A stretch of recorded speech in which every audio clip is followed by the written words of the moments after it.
Hello students, हम पढ़ रहे हैं tenth chapter analysis of financial statement. ये हमारा चैप्टर कंटिन्यू पिछले वीडियो में भी कंटिन्यू था। आज पिछले वीडियो में पढ़ा था हमने advantage meaning of financial statement और डिसएडवांटेज पढ़े थे।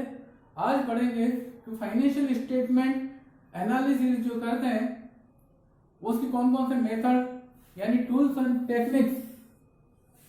Techniques of analysis of financial statement, ये आज हमको स्टडी करना है। तो ये 6-7 मेथड है, जिसमें फर्स्ट है comparative financial statement. Comparative financial statement का मतलब है कोई भी किसी भी फॉर्म का जो फाइनेंशियल स्टेटमेंट है, trading profit and loss account और बैलेंस शीट, उनके एक से अधिक सालों का कंपैरिजन करना है। सेम नेचर के जो डेटा है, फाइनेंशियल आइटम्स हैं, उनका पिछले साल के, अगले साल के, अगले साल से दो या दो से ज्यादा सालों का जो डेटा है उनको कंपेयर करना है, वो है कंपैरेटिव फाइनेंशियल स्टेटमेंट। इसको डिफाइन कर सकते हैं कि इस तरह से, परसेंटेज चेंज ऑफ 2 और more years of each item, प्रत्येक आइटम का, each item of financial statement are calculated on the basis of any one base year for comparison. अर्थात जो फाइनेंशियल स्टेटमेंट दिया है उसके 2 या 2 से अधिक सालों के डेटा को हम परसेंटेज चेंज के थ्रू कंपेयर करते हैं। इसमें परसेंटेज कैलकुलेट करने के लिए पहले तो हमें डिफरेंस निकालना पड़ेगा। फर्स्ट एब्सोल्यूट चेंज यानी डिफरेंस 2 सालों का कैसे निकालेंगे? Current years value minus base years value. Current year की जो वैल्यू है उसमें से बेस, जिस करंट ईयर की वैल्यू का मतलब जिस साल का हमें परसेंटेज निकालना है, उसका बेस ईयर की वैल्यू से माइनस कर देंगे तो एब्सोल्यूट चेंज आएगा। फिर इस परसेंटेज चेंज कैलकुलेट करेंगे। एब्सोल्यूट चेंज जो यहाँ कैलकुलेट किया यहाँ पुट करेंगे, बेस ईयर की वैल्यू यहाँ पुट करेंगे और परसेंटेज कैलकुलेट करेंगे, ये आ जाएगा परसेंटेज चेंज। तो हर आइटम का एब्सोल्यूट वैल्यू निकालना है और परसेंटेज चेंज हमें निकालना है। तो फाइनेंशियल स्टेटमेंट 2 मेन चीज होती है जो कंपेयर कर सकते हैं। फर्स्ट है बैलेंस शीट और दूसरा है प्रॉफिट एंड लॉस अकाउंट। तो हम पहले balance sheet, comparative balance sheet कैसे बनाते हैं, इसको थोड़ा सा डिस्कस करते हैं। तो कंपैरेटिव बैलेंस शीट, आपको क्वेश्चन में ऐसी बैलेंस शीट बना के दे रखी होगी, ये इतना आपको दे रखा होगा, तो एज इट इज आपको कॉपी करना है। अगर बैलेंस शीट ऑलरेडी बनी हुई है क्वेश्चन में तो वैसे की वैसे कॉपी कर लेना है और उसके आगे 2 कॉलम एब्सोल्यूट चेंज और परसेंटेज चेंज का और बना देना है। और आपको बैलेंस शीट बना के नहीं दे रखी है क्वेश्चन में तो आपको इस फॉर्मेट में बैलेंस शीट को अरेंज कर देना है। उसके बाद में 2 कॉलम और बना के कंपेयर करना है। ये अपना क्वेश्चन नंबर फर्स्ट है, जो न्यूमेरिकल क्वेश्चन दे रखा है राजस्थान बोर्ड में, उसका क्वेश्चन नंबर फर्स्ट है। अब इसको कैसे कंपैरिजन करना है, तो फर्स्ट है लायबिलिटीज और फिर है असेट। और ये प्रीवियस ईयर 31 मार्च प्रीवियस ईयर का मतलब बेस ईयर होगा और ये करंट ईयर होगा। इसको बेस ईयर बोलेंगे, ये करंट ईयर बोलेगा। इन दोनों में कितना चेंज आया है उसका परसेंटेज निकालना है। तो फर्स्ट है इक्विटी इन लायबिलिटी, इसका फर्स्ट हेड है शेयर होल्डर फंड और इसका सब हेड है share capital. Share capital previous year की 15 लाख 15 लाख है और करंट ईयर की 20 लाख है, तो 15 और अब 20 हो गई करंट ईयर में, तो इंक्रीज हुआ है 5 लाख। कितना चेंज हुआ है? 5 लाख। अब ये 5 लाख चेंज हुआ है, वो इसके ऊपर चेंज हुआ है बेस ईयर पर, तो हम इसका परसेंटेज चेंज निकालेंगे। Percentage change equal to 5 lakh, this is change difference upon base year value 15 lakh into 100, ये हो गया 33.33%। यहाँ पुट कर देंगे 33.33%। नेक्स्ट है non current liabilities. Non current liability में दे रखा अपने को हेड लॉन्ग टर्म बोरोइंग के अंदर दे रखा 10% डिवेंचर, इसमें चेंज हुआ है 6 लाख, अब हो गया 5 लाख। करंट ईयर में 5 लाख हो गया है तो 1 लाख डिक्रीज हुआ, माइनस हुआ है, इसको नेगेटिव मार्क कर देंगे ब्रैकेट में। फिर इसका परसेंटेज निकालेंगे 1 lakh upon 6 lakh, percentage 1 lakh upon 6 lakh, ये नेगेटिव है, इंटू 100, ये हो गया 16.6%। तो जो नेगेटिव वैल्यू है, जो बड़ा है तो पॉजिटिव आएगा, उसका परसेंटेज भी पॉजिटिव, और जो कम हुआ है 1 लाख नेगेटिव हुआ है, नेगेटिव चेंज हुआ है, उसका परसेंटेज भी नेगेटिव आएगा 16.67%। फिर देखें 1 लाख और 120 चेंज हुआ है 20,000 का 1 लाख पे परसेंटेज निकालेंगे।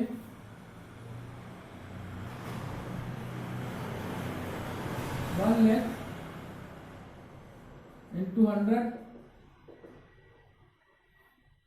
ये हो गया 20%। ये 20% यहाँ पुट कर देंगे। फिर ये टोटल का भी हमें परसेंटेज निकालना है, डिफरेंस निकाल के, ऐसा ये इसको प्लस माइनस नहीं करना है यहाँ पे।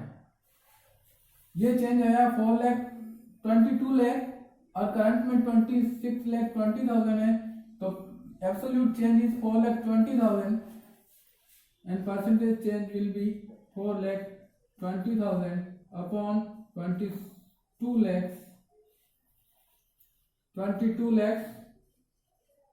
into 100, 19.03% आएगा, ये 19.03%। तो सेम इनको भी कंपेयर कर लेंगे, और इसी पैटर्न पे असेट साइड में फर्स्ट है non current assets. Non current assets में दे रखी है आपको fix asset, tangible fix asset दे रखी है, तो 16 लाख अब 20 हो गया, 16 to 20 हो गया है, ये 4 लाख इंक्रीज हुआ है, तो परसेंटेज चेंज निकालेंगे 4 lakh upon basis value 16 lakh into 100, this is 25%। Next है करंट असेट्स में, फर्स्ट है trade receivable 4 lakh to 3 lakh, it is decrease, 1 lakh decrease, यानी नेगेटिव हुआ है, और percentage will be 1 lakh upon 4 lakh into 100, 25%। Negative value थी तो इसका परसेंटेज भी नेगेटिव में शो करेंगे हम, 25%।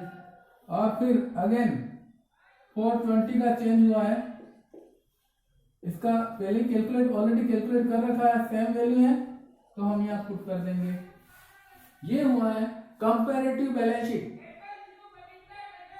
कंपैरेटिव बैलेंस शीट में आपको दो वैल्यू दे रखी होगी, करंट ईयर प्रीवियस ईयर की और करंट ईयर की, आपको वैल्यू ऐसे पुट कर लेना, डिफरेंस निकालना है, फिर परसेंटेज चेंज निकालना है।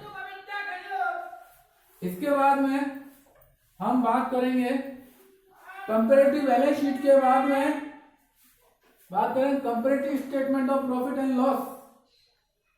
तो कंपैरेटिव प्रॉफिट एंड लॉस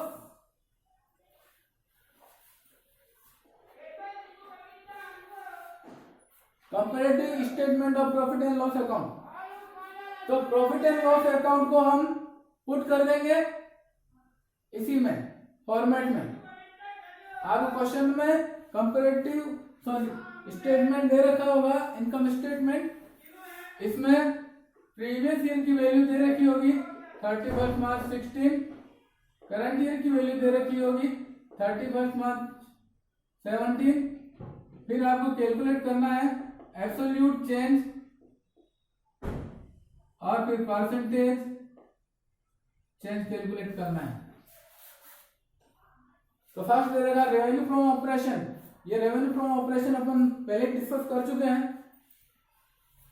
आपको इस तरह से बना के दे रखा क्वेश्चन में, एज इट इज कॉपी करना है, फिर दो कॉलम और बढ़ाना है। 50 लाख टू 60 लाख, तो 50 टू 60 ये इंक्रीज हुआ है 10 लाख, और 10 lakh upon 50 10 lakh upon 50 lakh into 100, ये 20%। 4 to 5 other income, 4 lakh to 5 lakh, increase by 1 lakh,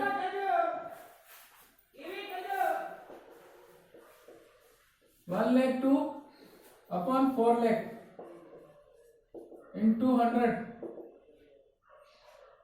ये हो गया 25%, 25%। फिर हो गया 54 and 65, 11 lakh,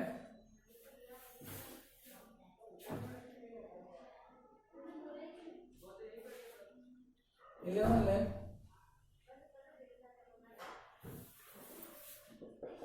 11 lakh to 54%, 4 lakh into 100,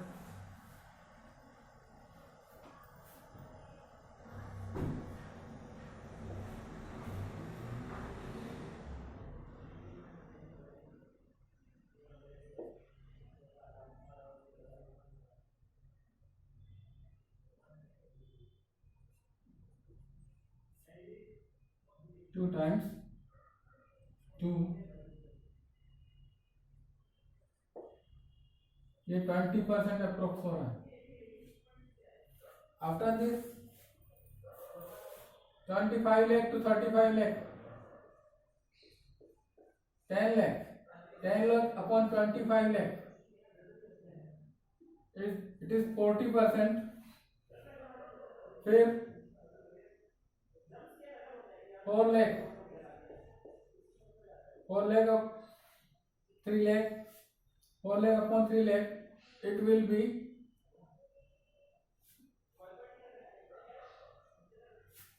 4 lakh upon 3 lakh,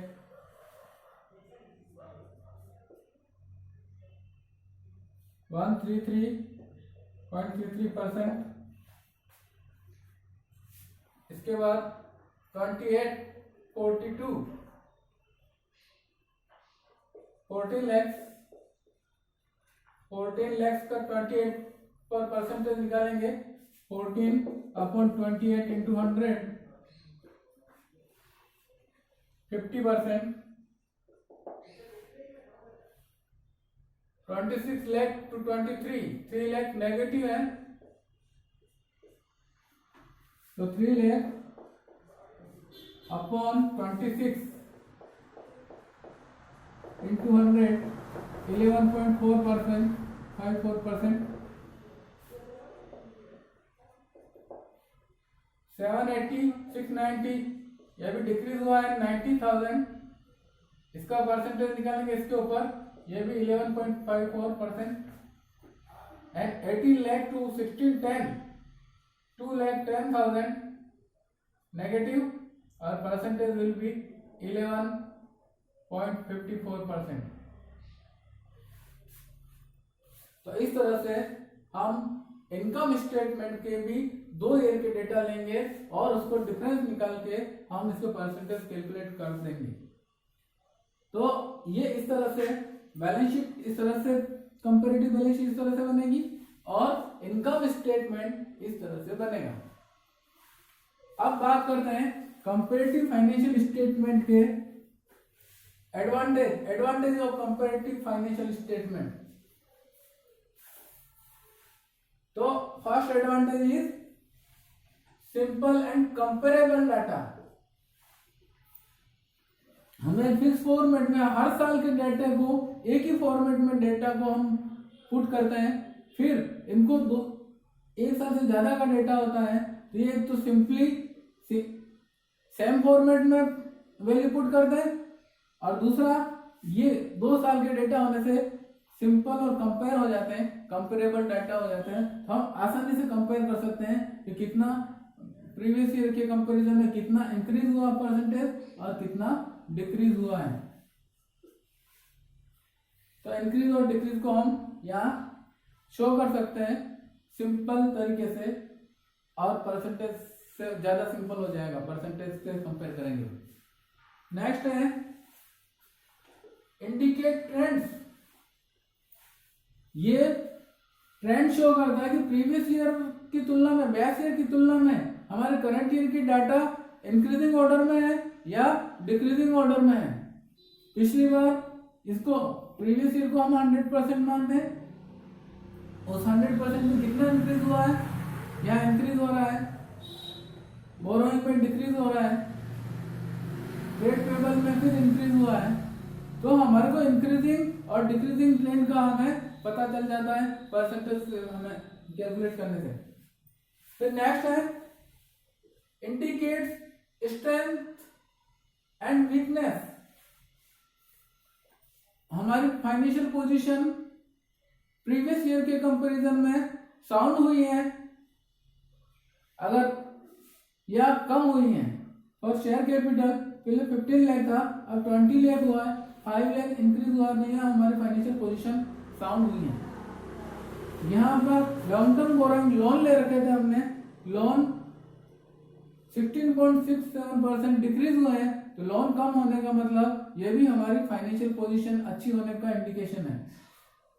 trade payable हमारे बड़े हैं यहाँ पर 20%, तो ट्रेड पेबल का मतलब हमारे को क्रेडिट मिली है लोगों से, तो क्रेडिट भी इंक्रीज हुई है, तो क्रेडिट इंक्रीज होने का मतलब हमारी मार्केट में क्रेडिट वर्दीनेस बढ़ी है। तो हम कंपेयर करके फाइनेंशियल पोजीशन स्ट्रेंथ साउंड हुई है या वीक हुई है, ये कंपैरिजन हम बैलेंस शीट से कर सकते हैं। और हमारे अर्निंग्स कम हुई है या ज्यादा हुई है, तो ये हमें इनकम स्टेटमेंट से पता चल जाएगा। और एक्सपेंडिचर हमारे बढ़े हैं या कम हुए हैं, कंट्रोल हुए हैं, ये भी हमें इससे पता चल जाएगा। नेक्स्ट है comparison with other firm and industry. अभी हमने जो कंपेयर किया है, हमने हमारे ही प्रीवियस ईयर के डाटा से हमने कंपैरिजन किया है। तो इसी तरह से हम दूसरे फर्म के डेटा से भी, ये हमारे फर्म के ले लेंगे, ये दूसरी फर्म के ले लेंगे, तो दूसरी फर्म के कंपैरिजन में या इंडस्ट्री के कंपैरिजन में हमारी क्या प्रोग्रेस है, हम कंपेयर करके पता लगा सकते हैं। नेक्स्ट है फोरकास्टिंग एंड प्लानिंग। एक साल से ज्यादा के डेटा होंगे, बेस ईयर के डेटा, फिर एक अगला साल, फिर अगला साल, फिर अगला साल, तो इसके सब अगर परसेंटेज कंपैरेटिवली बढ़ रहे हैं कंटिन्यूस, तो ये प्रोग्रेसिव ट्रेंड होगा। और कंटिन्यूस कम हो रहे हैं तो ये डिप्रोग्रेसिव चेंज होगा। तो रिड्यूसिंग ट्रेंड या इंक्रीजिंग ट्रेंड से हमारे को पता चल सकता है कि हमारा बिजनेस में आगे हमारे को क्या, अगर कंटिन्यूस इंक्रीज हो रहा है अगर सेल्स में, तो हमें को आगे फ्यूचर प्रोस्पेक्ट अच्छा लग रहा है, हम सेल और इंक्रीज कर सकते हैं और प्रोडक्शन बढ़ा सकते हैं, ऐसा फोरकास्ट कर सकते हैं। तो फोरकास्ट कर सकते हैं और कितना प्रोडक्शन बढ़ा सकते हैं, कितनी डिमांड होगी, फोरकास्ट करके हम प्रोडक्शन को प्लान कर सकते हैं। फिर की फाइनेंशियल स्टैटिस्टिक्स, इसको मैनेजमेंट को डिसीजन मेकिंग में फ्यूचर के लिए जो डिसीजन लेने हैं, पॉलिसी बनानी है, उसके लिए हमारे को ये महत्वपूर्ण डेटा जो भी चाहिए वो हमारे को यहाँ से मिल सकते हैं। तो आज के लिए इतना ही। हम नेक्स्ट वीडियो में पढ़ेंगे हम दूसरी technique, common size statement. Common size balance sheet कैसे बनती है, कॉमन साइज इनकम स्टेटमेंट कैसे बनता है, वो हम अगले वीडियो में पढ़ेंगे। Thank you.